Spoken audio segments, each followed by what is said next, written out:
మీ teenage కష్టాలు మీ పేరెంట్స్కి అర్థం కావట్లేదా? అయితే ఈ రీల్ ఖచ్చితంగా వాళ్ళకి పంపేయండి. టీనేజ్ లో వచ్చే సైకలాజికల్ ప్రాబ్లమ్స్ నే అడాలసెన్స్ ఇష్యూస్ అని అంటూ ఉంటారు. ఈ అడాలసెన్స్ ఇష్యూస్ ఎందుకు ఎక్కువగా వస్తూ ఉంటాయంటే హార్మోనల్ చేంజెస్ వల్ల. ఎందుకంటే వాళ్ళకి ఆ ఏజ్ లోనే హార్మోన్స్ అన్నది డెవలప్ అవుతూ ఉంటుంది. అందుకే ఈ మూడ్ స్వింగ్స్ అన్నది, కాన్సన్ట్రేట్ లేకపోవడం అన్నది, ప్రెషర్ ఫీల్ అవ్వడం అన్నది జరుగుతూ ఉంటుంది. ఇలాంటి ప్రాబ్లమ్స్ ని పేరెంట్స్ గానీ టీచర్స్ గానీ ఎంతో ఓర్పుతో హ్యాండిల్ చేయాల్సి వస్తుంది.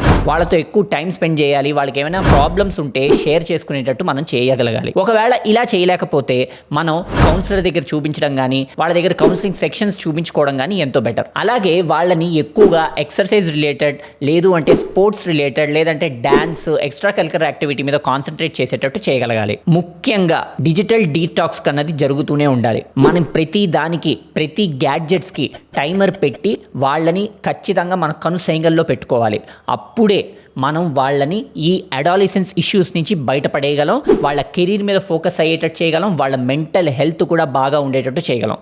సో పేరెంట్స్ ఖచ్చితంగా మీరు కూడా కొంచెం కాన్సన్ట్రేషన్తో ఇది గమనిస్తూ ఉండండి.